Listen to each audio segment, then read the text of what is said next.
¿Tú tienes? Allá. Bueno, bienvenidas a todos y bienvenidos a todos los hombres maravillosos y mujeres maravillosas que ven Mujeres Go For It y que nos siguen en redes y que siguen toda la carreta que yo he hecho alrededor de toda esta historia. Hoy tengo frente a mí una mujer excepcional, maravillosa, una colombiana con una historia magnífica que hoy espero sacar de esta conversación lo mejor que yo pueda de su cerebro para que nos inspiremos mucho y creemos cosas maravillosas. María Eugenia Rey, es un honor para mí tenerte frente a mí, al otro lado de la pantalla, y me encantaría poderte tener al ladito, pero aquí estamos muy cerca. María Eugenia, bienvenida a Mujeres Go For It.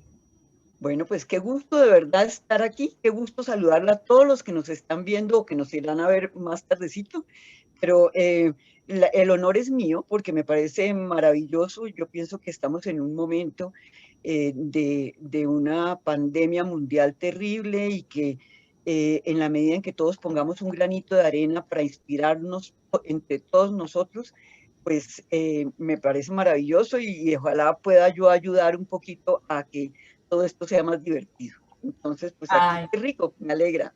que así sea. María Ujú. Eugenia, una mujer con una trayectoria fascinante, una mujer con un desarrollo profesional, corporativo muy lindo.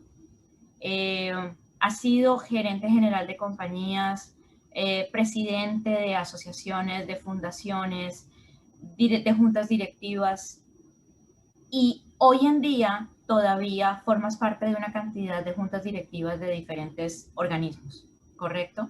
Sí, señora. Yo quiero llegar a un punto que yo sé que nos va a tocar el corazón a muchas, y es, ¿cómo hace uno, María Eugenia, para mantenerse vigente y para mantenerse vigente además en un mundo corporativo en donde, a pesar de que hoy estamos hablando más de diversidad, estamos hablando más de inclusión, de todas maneras es un mundo en donde de verdad a uno le ha tocado como echar codo, como decimos en Colombia, y como pararse duro, como decimos en Colombia? ¿Cómo ha sido esa experiencia de vivir ese universo y de vivir ese mundo, María Eugenia? Bueno, yo pienso que lo primero que tenemos que hacer nosotros es convencernos nosotros mismos, nosotras y nosotros, porque a los señores también les pasa de vez en cuando, de que somos capaces de todo. Y realmente, hace poco comentaba yo en una charla que di a un público específico de que nosotros utilizamos apenas una partecita del cerebro, un 10-15%. Tenemos una capacidad en la cabeza que es inmensa, que no la estamos aprovechando. Entonces, en la medida en que sepamos eso, que apenas utilizamos una partecita, pues imagínense lo que podemos hacer si la utilizamos toda.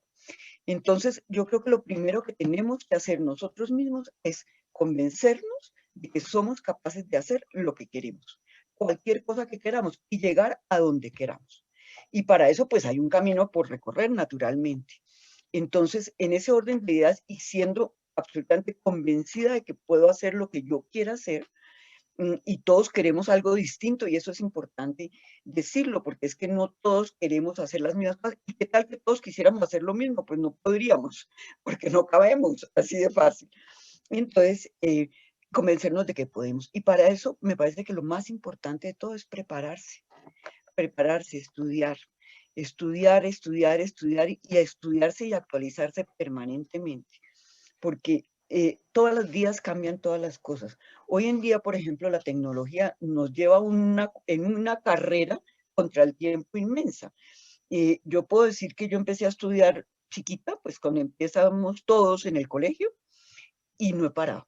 Hoy en día sigo estudiando, estudio todos los años de mi vida y sigo haciendo especializaciones. En este momento, por ejemplo, estoy haciendo una certificación de líder energético y así sucesivamente. Y hay que actualizarse. Entonces resulta que con la tecnología, pues lo que tengo hoy, o el teléfono o el computador o lo que tengo hoy, ya mañana está obsoleto y no alcanza a pasar un par de meses y ya todo es pasado. Entonces, lo primero que tiene que hacer es prepararte y en la medida en que uno se prepare, pues tiene también la seguridad de que puede llegar donde quiere llegar. Y como digo, me parece muy importante convencerse de que no todos queremos lo mismo y que todo lo que cada uno quiere es muy valioso, porque realmente el mundo se conforma de una unión de muchas personas.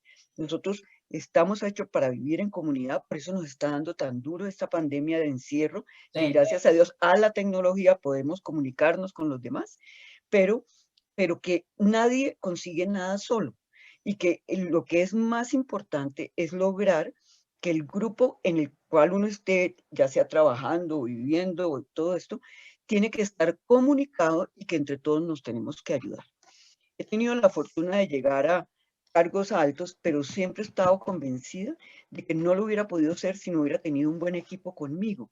Y que yo sí pienso que el líder, realmente el líder, y todos somos líderes en el cargo que tengamos, y sí. puede ser desde la persona que abre la puerta de la oficina hasta la persona que sirve el tinto o el que cualquiera. Todos somos líderes en nuestro mundo, tenemos que ayudarnos entre todos y sobre todo darle a todas las personas que están alrededor de nosotros la posibilidad de que se desarrollen, de que salgan adelante y que ojalá esas personas hablen por uno. Entonces, en ese orden de ideas, eh, esta situación nos ha mostrado varias cosas.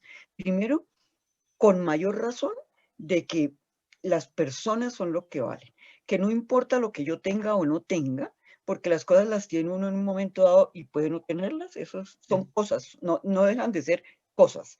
Y en ese tema, lo importante y lo que vale somos nosotros mismos y las personas. Entonces hay que realmente convencerse de eso, hacer vínculos importantes y hacer vínculos con nuestro equipo, con nuestra gente, con el círculo donde vivimos y ayudarnos entre todos.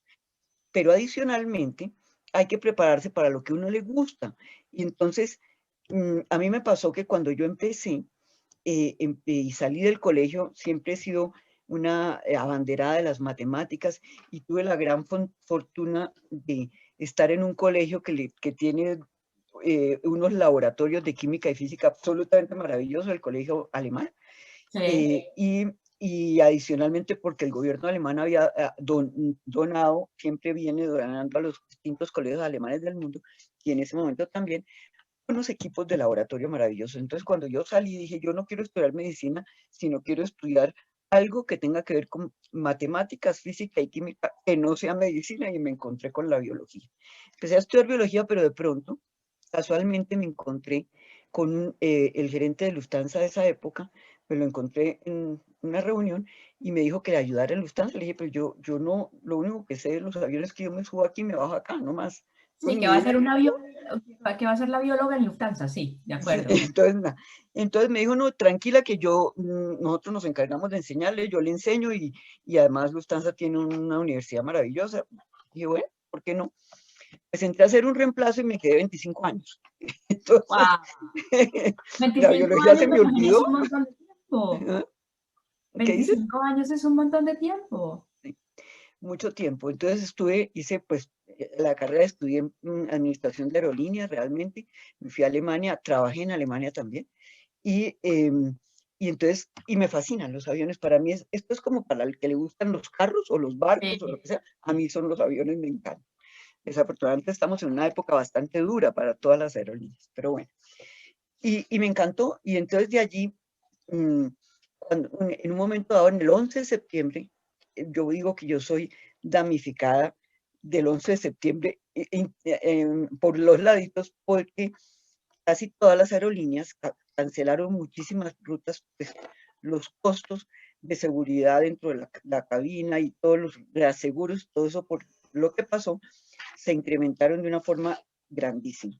Entonces, Lufthansa salió de casi toda América Latina. Quedó en sí. 3 sitios, en 3, y Colombia cerró, volvió ya, gracias a Dios, ya está aquí otra vez, pero entonces dije, no, pues yo me muevo con los motores apagados, ahí sí es cierto, todo el Claro. día, entonces tengo que moverme. Cambié a turismo y después volví a traer aquí a, a, a las personas de aerolíneas argentinas y del Comercial, y he traído varias aerolíneas y ese sector me fascina. Perdóname un segundo, saca la plata. Entonces, eh, como uno dice es, yo quiero llegar a ese sitio, y efectivamente en Lufthansa llegué a ser la gerente en Colombia, y es porque si uno se prepara, llega al sitio donde esté, de lo que quiera hacer. María Y por, Eugenia, yo tengo una pregunta ahí.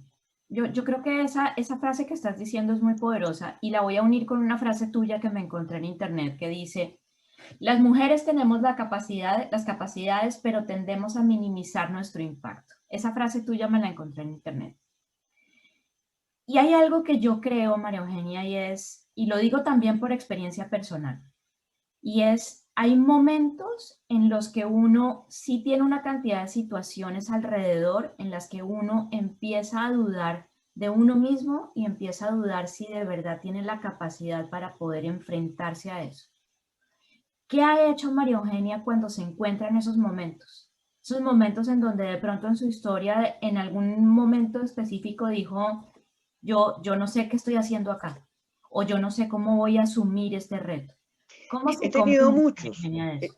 sí, he tenido muchos.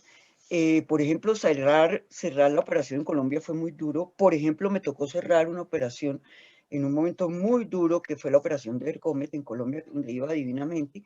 Y yo creo que uno tiene que como echarse un poquito para atrás, y eso hay que hacerlo además, no puedo decir todos los días, pero frecuentemente, es como subirse al balcón, como dijo un profesor en Harvard una vez, me decía, "Ay, no, subámonos al balcón y miremos lo que está pasando para pensar cómo tiene uno que llegar". Y esa subida al balcón es fundamental. Entonces, es como dar un paso atrás, organizar las cosas y seguir el camino que cree uno pues que hace. Errores cometemos todos y como tal, pues yo también. Y lo importante yo pienso que es, uno, actuar. Hay que actuar, no quedarme pensando qué voy a hacer, cómo voy a hacer, no, hay que actuar. Es preferible actuar y retroceder y decir, me equivoqué y ahora voy a coger este otro camino, a no hacer nada. Entonces hay que actuar. Esa parte, y hoy en día lo están llamando de una forma distinta, y esto que yo digo ahorita, lo he dicho toda mi vida, pero ahorita se llama la inteligencia ágil, en términos Sí, modernos. Y es de verdad, actúen, actúen pensando éticamente, profesionalmente, con sus conocimientos, recibiendo consejos y ayudas externas si es el caso, pero, actuar. Y así se equivoque uno, es importante, pues retrocede. Y si dijo algo que no debía o hizo algo, pues pide excusas, retrocede y vuelve a hacer. Pero el tema de actuar es fundamental en ese sitio. Por otro lado, yo tengo que poder, ¿por qué yo no voy a poder? No existe ningún motivo por el cual yo no puedo. Yo sí puedo, y obviamente tengo que mirar qué es lo que yo tengo que hacer para poder hacerlo en la situación, salir de esta situación difícil. Y eso pasa no solamente a nivel profesional, sino a nivel personal. Uno sí. tiene en la vida muchas circunstancias donde le pasa en su familia, en su entorno, que le pasa eso, cada rato, cada rato.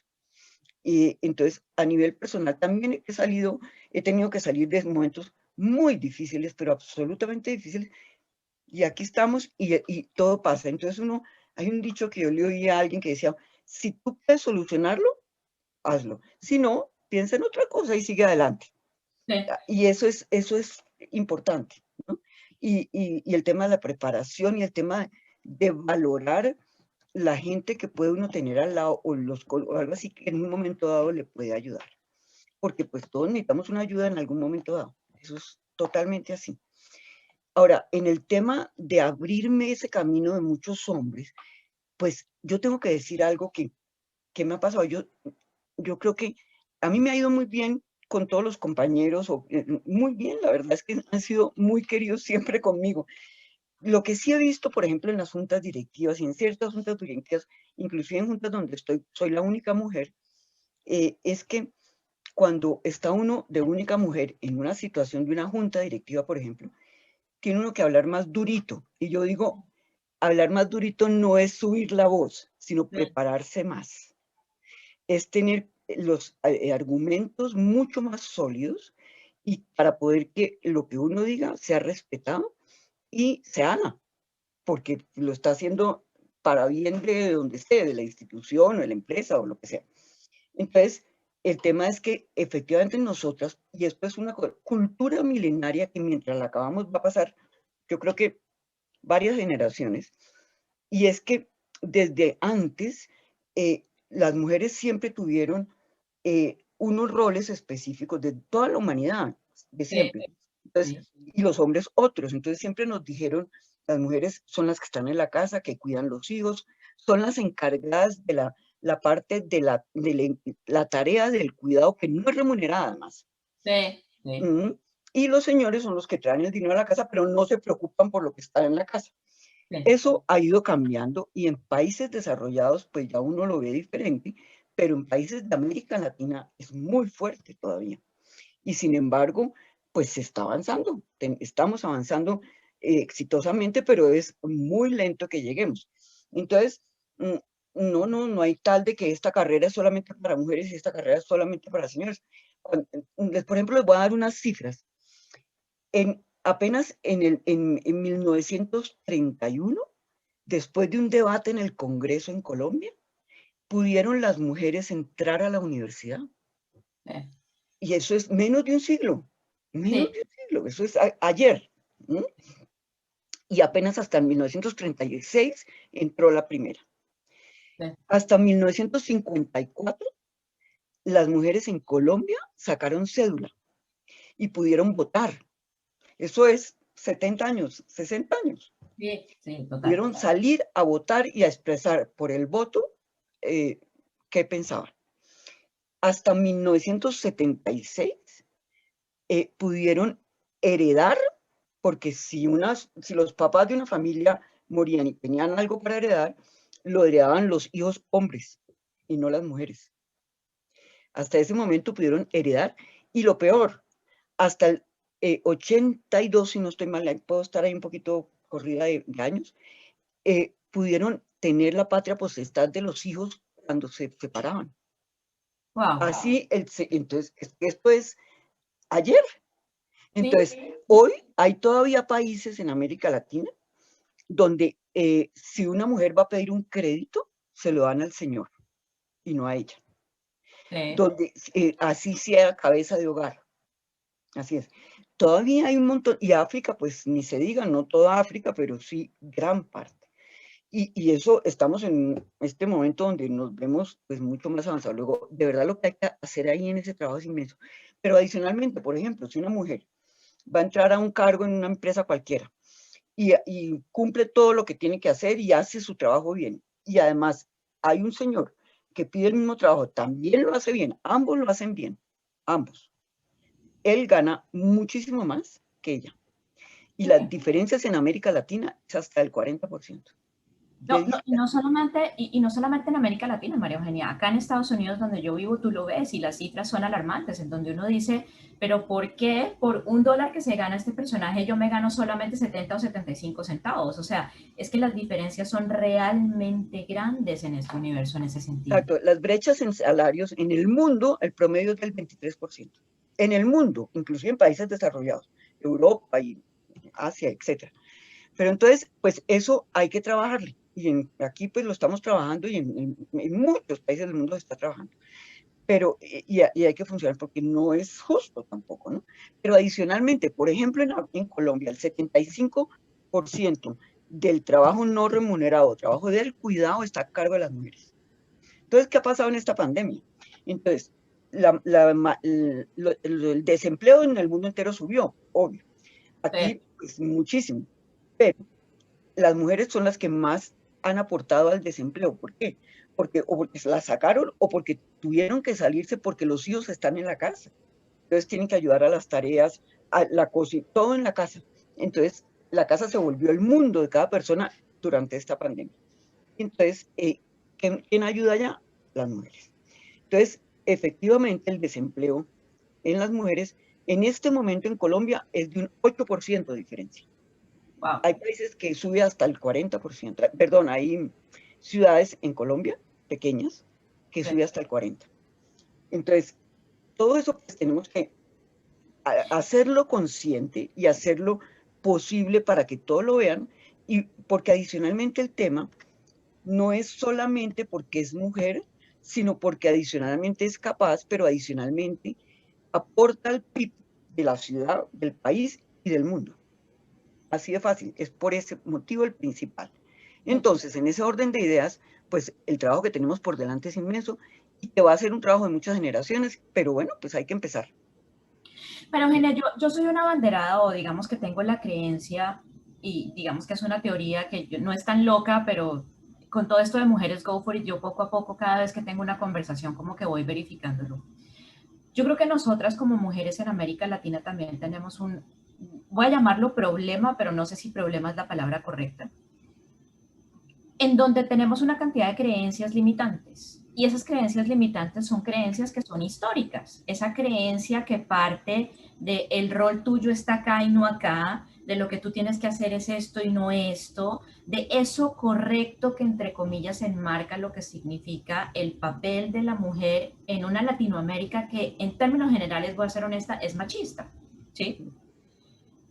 ¿Cómo hacemos para empoderar y para inspirar a más mujeres para que se den cuenta que en realidad su rol es fundamental y que pueden cumplir unos sueños maravillosos y que pueden ser unas emprendedoras fantásticas y que pueden ser unas mujeres corporativas fantásticas sin tener ese sentimiento de culpa de que están abandonando lo que es correcto? Sí, eso es una tarea difícil. Y yo pienso que aquí hay varias cosas que van a hacer. Primero, desde chiquitas y ojalá empiecen en la familia, porque es que cuando uno nace hasta los más o menos 5 o 6 años, uno no se acuerda de qué pasó en esa época. Hay gente que se acuerda desde los 3, hay gente que se acuerda desde los 5, yo me acuerdo desde los 6 más o menos, pero pues eso es distinto por persona. Pero en esos años, de 0 hasta ese año, todo lo que van viendo y aprendiendo se queda en el inconsciente. Y cuando uno actúa con base en lo que tiene en el inconsciente. Entonces, el hecho de que en las familias no se les dé el suficiente empoderamiento para que se crean capaces, para que su rol no sea el de hacer solamente el trabajo de cuidado, sino que puede hacer lo que quiere, es fundamental. Entonces, yo pienso que desde que nacen y en la familia tiene que generarse ese tema de que todos hombres y mujeres, hijos, hermanos, son todos iguales. Ninguno va por encima del otro. Ahora, si eso no pasa, también desde el colegio, importante dar el empoderamiento. Adicionalmente, que hoy en día se crean que no hay carreras para unos y otros, sino que todas las carreras y todo lo que quieran hacer la vida es para todos. Hoy en día ya vemos mujeres manejando los camiones, por ejemplo, de las minas de carbón inmensas, vemos mujeres en diferentes tareas que hace tiempos no eran sino de los hombres. Falta. Vemos mujeres en ingenierías eléctricas, entonces, da ahí en mucho, pero falta todavía mucho. Y, y nosotras mismas tenemos que quitarnos el famoso techo de cristal que llaman, que empieza por nosotras mismas. Sí. Porque entonces, como dicen, no, pues que es que como ser el presidente de esa empresa X, o ser el presidente de la República, o ser el cargo X, es solamente para los señores, entonces como que no nos esforzamos y como que nos hacemos a un lado. Y resulta que no hay. El principal techo de cristal que tienen todas las mujeres en el mundo somos nosotras mismas. Nosotras mismas. Nosotros tenemos que ser capaces de que podemos hacer todo y que yo quiero llegar a ser la primera ahí, donde yo quiera, Sí. ¿no? Y puedo. Entonces, ese techo de cristal y ese autoconvencimiento de que somos capaces. Ahora, también la conciencia completa de que hay que estudiar para eso, de que hay que prepararse, porque yo no llego a ser el presidente del mundo si no me preparo, es imposible. Para eso hay un montón de formas de hacerlo, estudiar, leer, estar actualizado, etc. Entonces, dentro de todas esas cosas, lo primero que nosotros tenemos que hacer es eso. Y después de eso, tenemos que demostrarlo, porque yo puedo saber mucho, pero si no lo digo, eso es como que yo hago maravillas, pero no le cuento a nadie. Sí. Sí. Hay que visibilizar esas capacidades y demostrar, y en ese orden de ideas es cuando yo digo, nos toca hablar más durito, hay que demostrar que somos capaces. Eso no le toca a los señores. Por ejemplo, en Colombia se hizo una cátedra que yo también la hice pues he pasado por allí, sale preparación para las mujeres en juntas directivas. Entonces yo dije, pero ¿y a los señores no los preparan? Sí, claro. La misma historia, ¿no? realmente es un curso interesante, yo ya tengo una preparación en eso, pero de antes, pero al hacerlo ha sido bien interesante. Y entonces en ese orden de ideas, ¿qué veo yo? Y es que el tema de las mujeres es un tema de hombres. Y en ese orden de ideas, porque ellos son los que nos tienen que abrir el camino. Si ellos no permiten que nosotros estemos ahí, tampoco lo podemos hacer así. Nos toca pelear mucho, sí, claro, pero esto es un tema de hombres. Entonces el tema, tenemos que ser conscientes de que el tema de las mujeres es un tema de hombres, porque Sí, así viene la cultura milenaria, porque sí. así ellos tienen que empezar por reconocer que si hay una mujer que quiere hacer esto, que es capaz de hacerlo y abrirle el camino. Y entonces en ese orden de ideas hay que trabajar con los señores. Hace 20 días más o menos hice una charla en una empresa por el tema de equidad de género que fue el mes pasado. Y entonces me citaron en la empresa a todas las mujeres. Entonces le dije al presidente, le dije, perdón, pero aquí me falta la mitad. Y entonces, Claro, ¿cómo así que le faltan la mitad si están todas las mujeres? Le dije, no, es que a mí me faltan los señores. sí, claro, Me faltan los señores, porque claro. ellos son los que tienen que reconocer que son capaces y darle la apertura para que esas mujeres lleguen a esos cargos. Creo que lo he ido convenciendo y creo que vamos en buen camino, pero de todas maneras, esta es una tarea dura, esto no es tan fácil. Y sí tenemos que involucrar a los señores en este tema para poder que las mujeres salgamos adelante.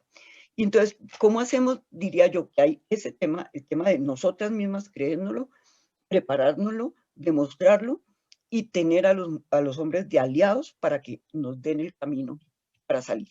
Además, los hombres de aliados en todas las instancias, o sea, yo dentro de la conferencia que doy de Mujeres Go For It, que la doy en diferentes organizaciones, eh, surgen muchas preguntas, María Eugenia, y surgen muchos comentarios que son importantes y yo voy tomando nota de esas cosas porque creo que en cada uno de esos comentarios empieza uno a darse cuenta de la inteligencia colectiva, ¿no? Y de todos esos paradigmas que uno tiene que empezar a trabajar. Pero, por ejemplo, en alguna conferencia me decían algo que iba enfocado a la relación de pareja, matrimonio, el rol de la mujer, los hombres, etcétera. Y en algún momento dado, en una conferencia que di en México, me preguntaron si para mí había sido muy difícil negociar, atención a la palabra, negociar con mi esposo para poder hacer esto. Yo me acuerdo que yo obviamente muy empáticamente entendí lo que estaba pasando. Les dije, miren, les voy a contar una historia.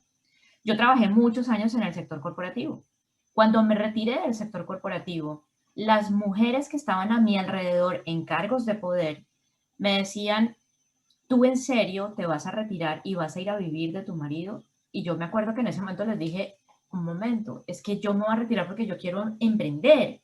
Y pues él es un apoyo fundamental para mí. Pues si él no es mi partner, si no es mi pareja y si no me va a dar soporte en este paso que voy a dar, entonces ¿cómo le voy a hacer? Y siempre esa negociación, en mi caso, nunca ha existido. Entonces, como que obviamente para mí es, pero sí es la verdad de muchas mujeres latinas Así es. en todo este proceso de empoderarse.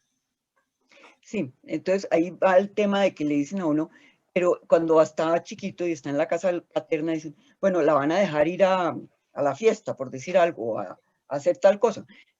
Bueno, en ese momento sí tiene uno que pedir permiso porque uno es menor de edad, depende de una familia, etcétera. Pero usted me dice, su esposo la deja, mi esposo, ¿qué tiene que ver? Yo no le pido permiso, yo hago lo que, ¿no? A ver, ¿no?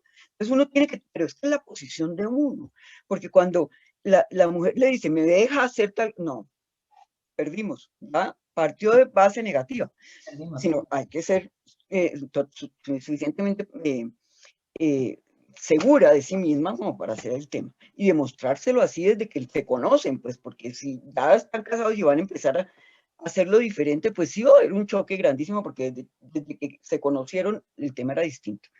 Ahora, ahora, tú mencionaste una palabra que me parece importante decir y es negociar.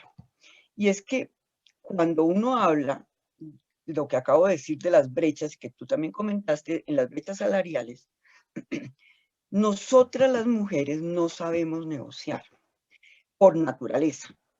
Nosotros nacemos sin saber negociar. y nos toca aprender a negociar. Y esta negociación me refiero no en el caso de pareja, sí en el caso del trabajo. Porque Sí. cuando uno va a un cargo y va a pedir el cargo en X cargo en la empresa tal, y le dicen, bueno, entonces usted le voy a pagar tanto, y entonces uno dice, bueno, yo quiero el cargo, entonces está bien lo que me pague. ¿No?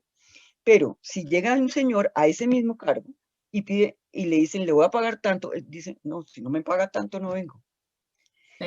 Y es innato, no es innato. Entonces uno normalmente cuando pasa eso, uno tiene que pensar y cómo inteligentemente, porque si no le van a decir de pronto, pues no la contrato, ¿no? Y uno quiere el trabajo. Entonces, inteligentemente, ¿de qué forma se expresa para lograr que le paguen más? Es decir, esa negociación hay que aprenderla, pero de forma inteligente y no decir, ah, no, es que si no me paga tanto no vengo, entonces ya bueno, entonces no venga. Entonces, Sí. sino hacerlo de tal forma que realmente lo logre uno, pero inteligentemente negociado. Y eso sí es un tema que nosotras innatamente no tenemos, sino que lo aprendemos. Y hay que hacerlo, hay que aprenderlo. ¿Mm? ¿De qué Bueno, forma lo hago nos, inteligentemente para lograr lo que yo quiero? de acuerdo. ¿Mm? Hay otra cosa que surge mucho en los talleres que yo manejo y es, la pregunta fue una reflexión que salió en uno de ellos, ¿no? Y dice, Ana, yo tengo una reflexión para el grupo. Entonces, claro, todo el mundo le puso atención y dijo, yo quisiera entender el por qué las mujeres hablamos de sororidad femenina, pero no nos ayudamos entre nosotras cuando estamos en ciertas instancias en donde corporativamente o en ciertas instancias en donde tenemos es que nosotras ganar. ¿Por qué nos hacemos la guerra muchas veces, María Eugenia? Sí, eso es una realidad. Yo lo he vivido toda mi vida y lo sigo viviendo. Hay sitios donde estoy y lo siento, es innato, lo siento, automáticamente se crea, digamos, una competencia que hace que uno no consiga o que le hagan la guerra, digamos. No es, eso es un tema de aprender también, porque es innato, y sino entre las, hombre y mujer no pasa eso, pero entre las mujeres pasa mucho, en todo sentido además, Sí, personal y profesionalmente, en todo sentido. Lo siento, pero lo sigo sintiendo, además. Lo sigo sintiendo. He aprendido a convivirlo y lograr conseguir lo que quiero también de una forma inteligente. Yo pienso que todas esas cosas tiene que aprenderlas, de qué forma consigo mi tema sin mortificar a nadie y, y, y sin que no me importa que me van a hacer ahí como un contrapeso. Yo lo sigo sintiendo hoy todavía. Y, y, y por eso yo digo que a mí me dio muy bien con los señores en general, porque todos son súper amables conmigo. Hoy en día, como hay ese tema de mujer, que realmente es un tema que está a la orden del día, yo sí pienso que ha cambiado en algo, pero todavía hay mucha educación que falta, mucha, mucha. Mucha educación, educación en esa forma de tratarse entre sí y, y una generosidad de apoyar y no atravesarse, sino de apoyar y ayudar. Y en la medida en que logremos eso sería buenísimo. Pero eso no pasa entre los grupos de hombres. Eso, no, por lo menos a mí nunca me ha pasado. no, En cambio, sí me ha no, no. pasado con mujeres. Mucho. Y bueno, yo pienso que eso es un tema también de ayudarnos y de entender. Y yo creo que uno, de verdad que yo digo que la pandemia ha sido terrible para muchísimas cosas, muy dolorosa, pero también nos ha mostrado ese tema de valorar a las personas que uno tiene al lado, de valorar la ayuda que uno le da al que conoce y al que no conoce, ¿no? Totalmente. A todos, y de entender que lo importante son los seres humanos. Y adicionalmente, que también no quisiera mencionar, el, la tierra, el mundo, la tierra como tierra de valorar, porque el mayor problema, mucho más grande, que tenemos por encima de la pandemia está el cambio climático. Y ese Totalmente. tema no nos podemos olvidar. que hay que aprender a vivir más saludablemente, más cuidando el mundo donde vivimos, más valorando el agua, la luz, etc. Entonces, ese tema se ha dado ahorita en la pandemia y la gente es mucho más consciente y hace menos cosas que van en contra del mundo y de sí mismos, porque también existen. De acuerdo, de acuerdo. María Eugenia, para cerrar, yo tengo una hija que tiene 18 años, va a cumplir 19 ahorita en julio. Está en todo su proceso de escoger carrera y de universidad y de todo lo demás.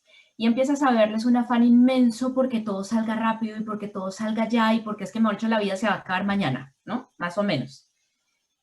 3 materias, María Eugenia, que todas las mujeres deberíamos ver, independiente de la carrera, independiente de lo que queramos estudiar. 3 materias que nosotras deberíamos siempre ver. Lo primero que te voy a decir es que me siento que estoy hablando con mi nieta. Yo tengo mi nieta mayor, tiene 18, va a cumplir ahorita en junio 19 y está en el mismo tema. Entonces, tenemos que juntarlas para que se conozcan. Entonces, yo pienso que hay 3 cosas que la vida me ha demostrado que uno siempre tiene que saber. Uno, pensar lógicamente, con lógica, con sentido común. Se dice que el sentido común es el menos común de los sentidos. Sí. Y es cierto. Hay que pensar con sentido, con lógica. ¿Qué es lo lógico? Pensar que efectivamente la distancia más corta entre un punto y otro es la línea recta. Y no así, sino línea recta. Y eso lo dan las matemáticas. Y no tiene que ser uno buenísimo en matemáticas. Puede ser, yo he sido buena, pero no es el tema. Es el tema que las matemáticas le dan a uno la lógica. Y la lógica es, no es las matemáticas así complicadas. No, aprenda de sumar, restar, no, que se ha perdido además con los teléfonos y toda esta historia. Sí. A pensar lógicamente, la pensada de la lógica. 2, las leyes.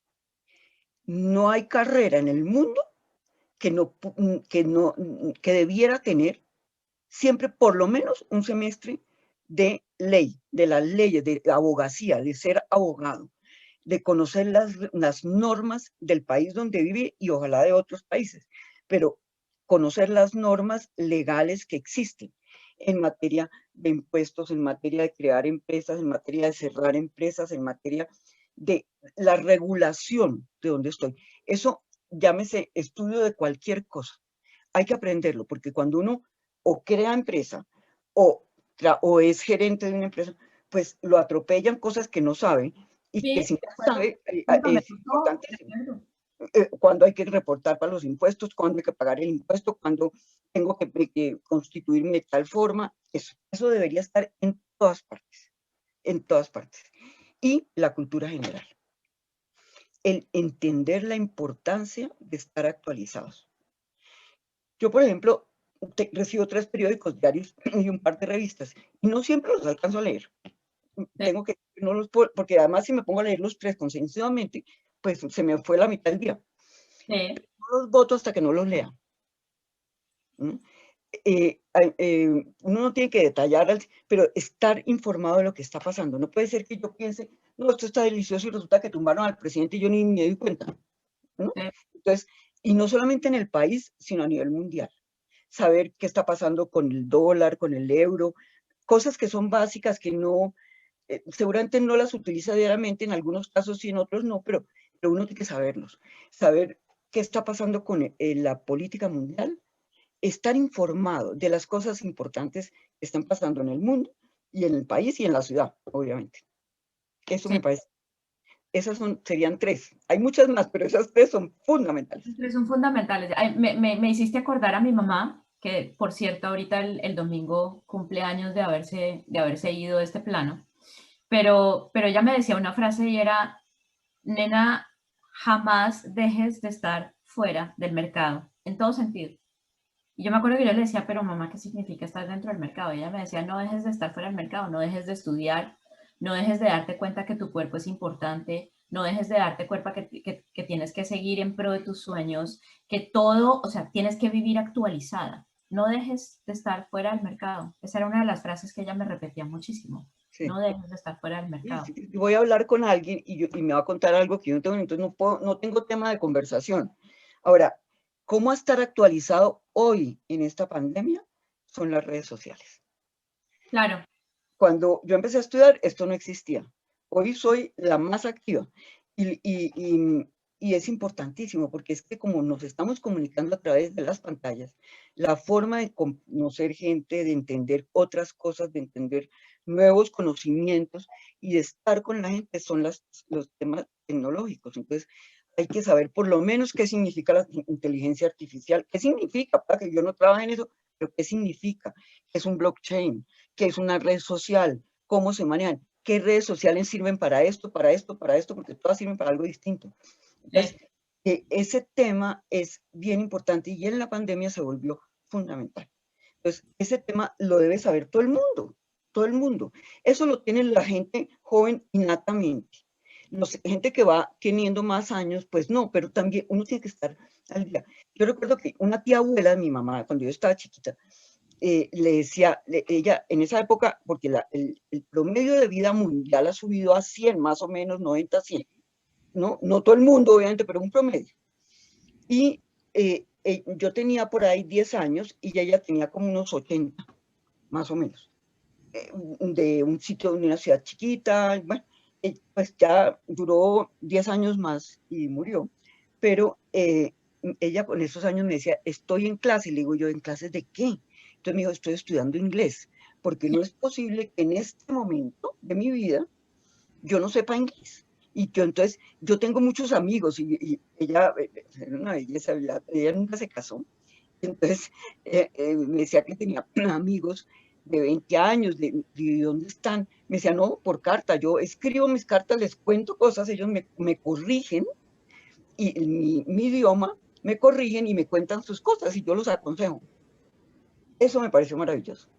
Y en esa época, es decir, hace rato, yo tenía 10 años en ese momento. Entonces, eso hay que seguirlo haciendo, ¿no? Sí, total. Toda la vida, actualizarse. Sí, total. Total. María Eugenia, qué momento más rico. Ojalá fuera de largo todas las mañanas. Qué momento más rico, además porque yo creo que a mi mamá le hubiese encantado escucharte. Qué maravilla. Y definitivamente un momento maravilloso. Mil gracias por haber pasado por Mujeres Go For It. Mil gracias por esa voz de inspiración para las mujeres que nos van a escuchar y para los hombres que siguen y apoyan el proyecto. Así que Súper. mil gracias y ojalá esto se pueda repetir. Con el mayor gusto y mil gracias a ti por darme esta oportunidad, me parece delicioso. Yo creo que yo estoy en un momento de la vida que estoy convencida que tengo que aportar, que tengo que además eh, estar al día para poder aportar más y aportar algo que hoy en día me da pesar que se está perdiendo y es que hay muchas personas en el mundo que tienen experiencias maravillosas y esa experiencia no se improvisa y que no solamente las universidades enseñan, claro que sí, y yo soy la primera abanderada de las universidades porque vivo en las universidades, sino que la experiencia de vida es muy importante. Y entonces, cuando uno ve gente que tiene todas las capacidades y que sale de las empresas y nadie los vuelve a mirar, da pesar porque se pierde un valor muy grande que pudiera ayudar tanto a las empresas como a las personas a seguir adelante. Entonces, ese tema es bien interesante y vale la pena explotarlo. Hay mucha gente muy valiosa ahí. De acuerdo, totalmente. Y que jamás perdemos vigencia. O sea que lo que tenemos, lo que somos, lo que hacemos, lo que estudiamos es válido hasta que cerremos los ojos. O sea, Así es. esto no se Así, acaba sino el día que de verdad lo cerramos. sí, así es. María Eugenia, mil gracias. No, muchas gracias a ti. Un abrazo a todos los que nos han oído o nos van a oír. Y bueno, qué rico. Aquí estaré siempre que ustedes quieran que esté. Muchas gracias. Listo.